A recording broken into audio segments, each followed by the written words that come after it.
I'm going to tell you about someone I'll call Rachel. She came to me because she couldn't sleep anymore. She said she felt like she was losing her mind, that something was wrong with her marriage, but she couldn't point to anything concrete. Her husband, I'll call him Michael, hadn't done anything she could name. He was still affectionate sometimes. He still said he loved her. But she felt like she was living with a ghost of the person she'd married, and she blamed herself for not being able to fix whatever had broken between them.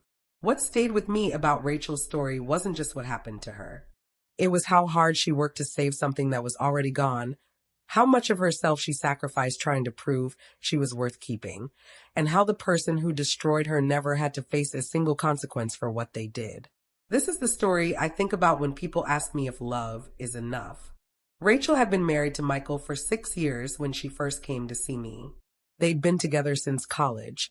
One of those couples everyone assumed would make it because they'd grown up together, built a life together, knew each other's families and friends and histories. She described their early years with the kind of wistful detail people use when they're trying to remember what happiness felt like. But something had shifted about 8 months before she walked into my office, and she couldn't figure out what. She told me Michael had become unpredictable. Not in dramatic ways, not in ways she could point to and say, this is wrong. It was subtler than that. He'd be warm and attentive one evening, holding her hand on the couch, laughing at her jokes, making plans for the weekend. Then the next morning he'd be distant, distracted, scrolling through his phone while she talked, responding to her questions with one-word answers that made her feel like she was bothering him. I keep asking him what's wrong, she said during that first session, her hands twisted together in her lap. And he says nothing. He says everything's fine. He says I'm the one being paranoid. She said it like an accusation against herself. I asked her what she meant by paranoid, and she explained that she'd started noticing things. Small things. He'd changed his phone passcode, something he'd never done in 6 years. He'd started working out more, dressing differently, caring about his appearance in ways that felt new. He'd become protective of his phone, always keeping it face down, taking it with him even when he went to the bathroom. But when she mentioned any of this to him, he made her feel ridiculous. He says I'm being insecure, she told me, her voice small. He says I'm ruining our relationship by not trusting him. And here's what I saw happen over the next few months, the thing that broke my heart every single session. Rachel believed him. She convinced herself that she was the problem, that her anxiety was irrational, that she was damaging their marriage by questioning him, by needing reassurance, by feeling uneasy about things she couldn't prove. So she stopped asking questions. She stopped checking his phone, something she'd never done before, but had been tempted to do more than once. She stopped bringing up her concerns because every time she did, Michael would sigh deeply, like she was exhausting him, and she couldn't bear the thought of pushing him further away. Instead, she tried harder. She started waking up early to make him breakfast before work. She'd pack his lunches with little notes inside, the kind of thing she used to do when they were dating. She planned date nights, bought tickets to concerts he wanted to see, suggested weekend trips to places they used to love. She lost weight because she thought maybe that would make a difference. She bought new clothes, changed her hair, tried to be the version of herself she imagined he wanted. And sometimes it worked. Sometimes he'd look at her like he used to, pull her close, tell her he loved her. Those moments became everything to her. She lived for them. She analyzed them, replayed them in her mind, used them as evidence that things were going to be okay if she just kept trying. But the cold moments kept coming back. He started staying late at work more often. He'd text her around 7 or 8 saying he'd be home soon, but soon would turn into 10, then 11. When he finally came through the door, he'd be too tired to talk. He'd say he was stressed, that work was overwhelming, that he just needed space. And Rachel would apologize for bothering him, for needing his attention, for not being more understanding. She told me once, with this look of desperate hope on her face, I think he's just going through something. I think if I can just be patient enough, if I can just show him I'm here for him, we'll get through this. I asked her if she'd considered that his distance might not have anything to do with work or stress, that there might be something else happening. She went quiet for a long time. Then she said, I've thought about it, but I don't want to be that person. I don't want to be the wife who accuses her husband of things without proof. What if I'm wrong?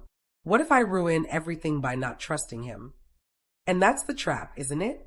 That's how people stay stuck in situations that are destroying them.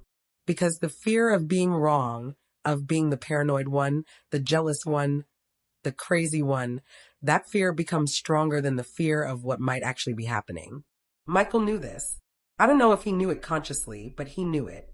Because every time Rachel got close to asking the real question, he'd give her just enough to pull her back. He'd surprise her with flowers. He'd initiate sex, something that had become increasingly rare. He'd tell her she was beautiful, that he was lucky to have her, that he didn't know what he'd do without her. And then, a few days later, he'd go cold again. It's a pattern I saw over and over in my career. The betrayer keeps the betrayed person in this constant state of emotional whiplash, hopeful one day, terrified the next, because as long as they're off balance, they won't look too closely. They'll blame themselves instead. They'll work harder to fix things instead of asking why things are broken in the first place. Rachel spent months in this cycle, trying harder, apologizing more, shrinking herself to make room for whatever Michael was going through. She stopped seeing her friends as much because Michael said they were always criticizing him. She stopped pursuing hobbies she loved because she wanted to spend more time at home in case he needed her. She built her entire life around trying to save a marriage that was already gone. And Michael? He kept living his life exactly how he wanted. About 4 months into our sessions, Rachel came in looking different. Worse, she'd always been put together, carefully dressed, hair done, makeup on even though I could see the exhaustion underneath. But this time she looked like she hadn't slept in days. Her eyes were red, her hands shaking as she sat down. I found something, she said. She didn't cry when she said it. Her voice was flat, empty, like she'd used up all her emotions before she got to my office. She told me she'd been doing laundry the night before and Michael's phone had fallen out of his jeans pocket. She picked it up to put it on the counter and it lit up with a notification. A text message. She didn't mean to read it, at least that's what she told herself. But she saw the preview before she could look away. Can't stop thinking about last night. From a name she didn't recognize. A woman's name. Rachel said. She stood there in the laundry room for what felt like hours, holding his phone, staring at those words. She told me her first thought wasn't anger. It was relief. Because finally, she had proof that she wasn't crazy. That something had been wrong all along. Her second thought was that maybe it was innocent. Maybe it was a coworker talking about a work dinner. Maybe she was misunderstanding. But she opened the phone. His passcode was still the same. He told her he changed it, but he hadn't. Another small deception that only made sense in hindsight. And she read the messages. She didn't tell me everything that was in those messages. She couldn't. But she told me enough for me to understand. This wasn't a mistake. This wasn't a one-time thing. This was an ongoing affair that had been happening for months, possibly longer. The messages were intimate, explicit, full of inside jokes and references to times they'd spent together. Plans for when they'd see each other next.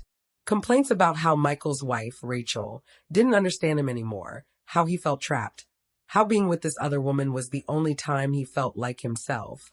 Rachel said she read through months of messages while standing in the laundry room, the washing machine humming beside her, Michael asleep upstairs. She said she kept waiting to feel something. Anger, betrayal, heartbreak. But all she felt was numb. When Michael came downstairs the next morning, she didn't confront him. She made him breakfast. She kissed him goodbye when he left for work. She went through her entire day like nothing had changed. She told me she didn't know why she did that. Why she didn't scream at him, demand answers, throw him out. I told her I understood exactly why she did it. Because confronting him meant making it real.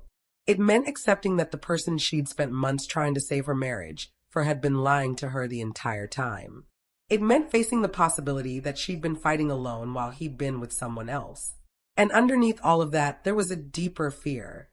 One Rachel could barely admit to herself. What if she confronted him, and he chose the other woman? What if he'd been waiting for an excuse to leave, and this gave him one? So instead, she came to therapy and showed me the messages. I sat with her in that session while she cried. Not the kind of crying that brings relief, but the kind that comes from a place so deep it feels like drowning. She kept saying she didn't know what to do, that she still loved him, that she didn't want to lose him, that maybe if she just talked to him the right way, if she could just understand why this happened, they could fix it. I asked her what she thought would happen if she confronted him. She said he'll lie. I know he will. He'll say it's not what it looks like, or he'll say it's my fault for snooping, or he'll turn it around on me somehow. And I'll end up apologizing to him again. I'll end up being the one trying to fix things while he just keeps doing whatever he wants. She said it with such certainty, like she already knew how the conversation would go. Like she played it out in her mind 100 times, and every version ended the same way. I asked her why she thought she'd end up apologizing. Because that's what I always do, she said. That's what I've been doing for months. Every time something feels wrong, every time I try to bring something up, he makes me feel like I'm the problem. Like I'm too needy, too sensitive, too paranoid. And I believe him. I always believe him. She looked at me with this expression I'll never forget. Exhausted, defeated, but still desperately hopeful. I just want things to go back to how they used to be. Before all of this, when we were happy. And that's what killed me about Rachel's story. Not just that Michael had betrayed her. Not just that he'd lied to her for months while she blamed herself for their failing marriage. But that even after she'd seen the proof, even after she knew the truth, part of her still wanted to fix things. Part of her still thought if she could just be better, try harder, love him more, he'd choose her. That's what betrayal does. It doesn't just break your heart. It breaks your ability to trust yourself, to believe your own instincts, to know what you deserve. Over the next few weeks, Rachel went back and forth. Some days she was ready to leave. She'd come into my office and talk about divorce lawyers, about moving out, about starting over. Other days, she'd convince herself she was overreacting. That everyone makes mistakes. That marriages go through rough patches. And this was just theirs. Michael, meanwhile, had no idea she knew. He kept coming home, kept being exactly who he'd been. Warm some days, cold others. He'd still tell her he loved her. He'd still make plans for their future. He'd still pull her close in bed and hold her like she was the only person in the world. And every time he did, it destroyed her a little more. Because she couldn't reconcile the person holding her with the person writing those messages. She couldn't understand how someone could betray her so completely and still look her in the eyes and lie. I told her something during one of those sessions that I'm not sure helped, but it was the truth. Some people don't see their actions as betrayal. They compartmentalize. They separate their lives into pieces, the marriage, the affair, work, friends, and each piece exists independently. What they do in one doesn't count in the others. It's not that they don't love their partner. It's that they've convinced themselves they can love their partner and do this, that they deserve both. Rachel asked me how that was possible, how someone could live with themselves doing that. I told her I didn't know, but I knew it happened all the time. Rachel finally confronted Michael on a Tuesday night, 6 weeks after she'd found the messages. She didn't plan it. She said it just came out. They were sitting on the couch, watching TV, and he reached over and put his hand on her leg. This casual gesture of affection he'd done 1,000 times before. And something inside her broke. She asked him who she was, the woman from the messages. Michael went still. For a moment, Rachel said she saw something flicker across his face, fear, maybe, or calculation. But it was gone so fast she wasn't sure if she'd imagined it. Then he lied. He said he didn't know what she was talking about. When Rachel told him she'd read the messages, he didn't apologize. He didn't break down. He got angry. He told her she had no right to go through his phone, that she'd violated his privacy, that she destroyed his trust in her. Rachel said she sat there listening to him turn the entire thing around on her, making her the villain, and part of her actually started to apologize. Started to say she was sorry for snooping, for doubting him, for bringing it up. But then he admitted it. Not because he wanted to. She could tell that. But because the evidence was undeniable and the lies weren't working. So he admitted there was someone else. He said it had been going on for a few months. He said it didn't mean anything. that it was just physical, just stress relief, just something he'd needed because things had been so hard at home. He blamed her for pushing him away, for being too needy, too demanding, too focused on fixing things that weren't broken.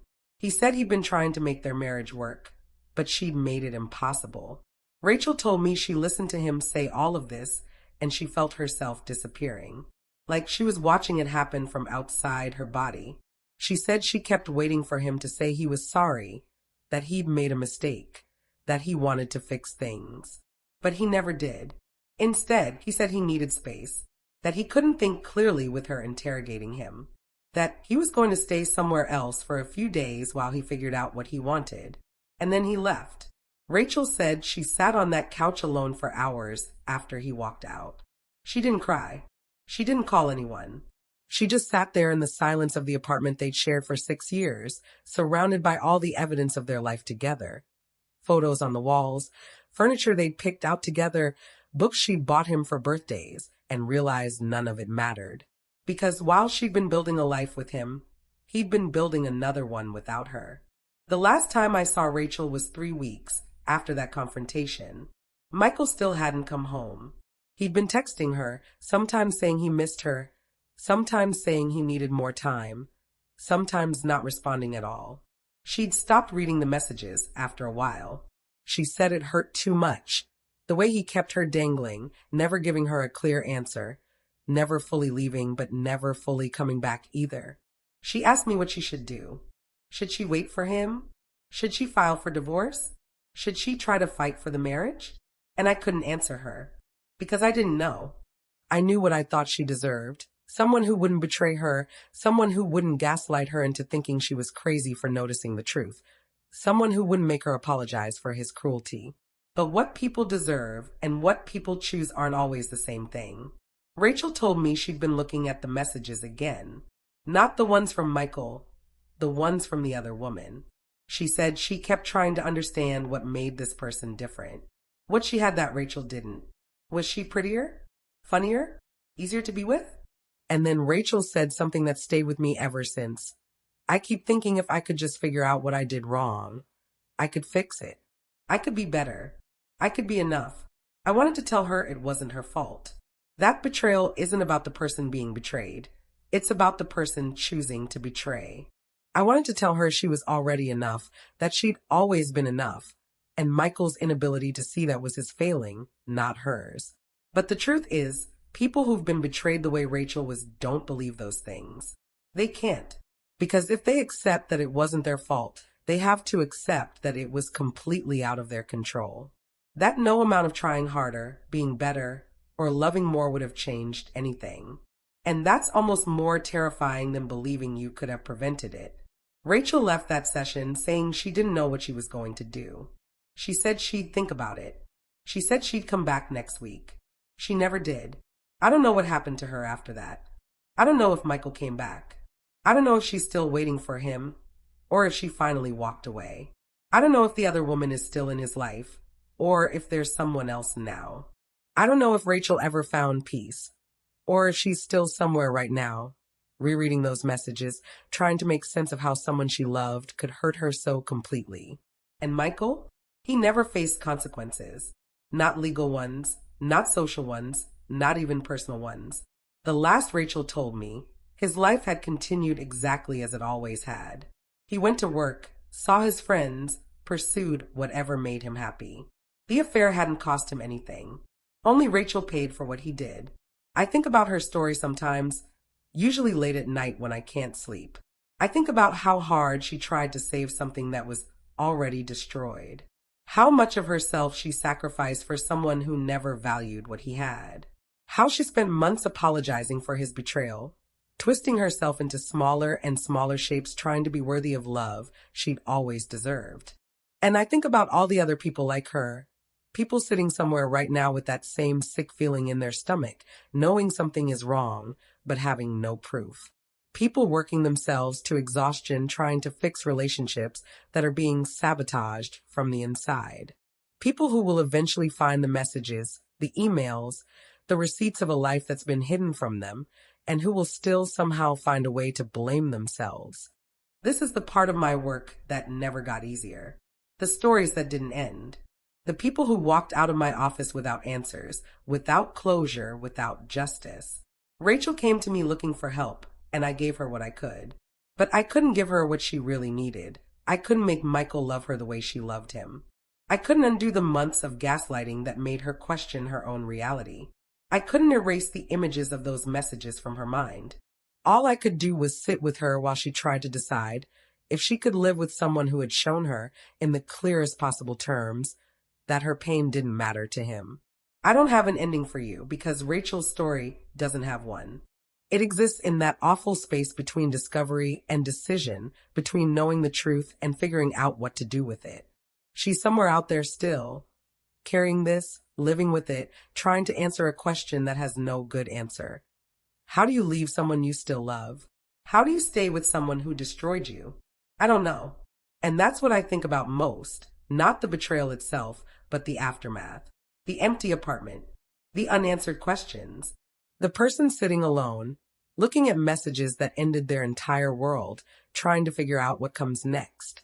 If you're listening to this and you're in that place right now, if you're the one who found the messages, the one who's been apologizing for someone else's betrayal, the one who's trying so hard to fix something while the person who broke it walks away untouched, I can't tell you what to do. I can only tell you that I saw Rachel, and I see you, and I know how much it takes to keep breathing when everything feels like it's ending. And I wish I had something better to offer than that. But sometimes there is no better. Sometimes there's just this, the open wound, the unanswered question, the life that continues whether you're ready for it or not. Rachel showed me those messages on a Tuesday afternoon in my office, her hands shaking as she held her phone out to me. And I knew, looking at her face, that whatever happened next, part of her would never recover from what she'd seen. Some betrayals you survive, others you just learn to carry. I don't know which one Rachel's will be, and neither does she.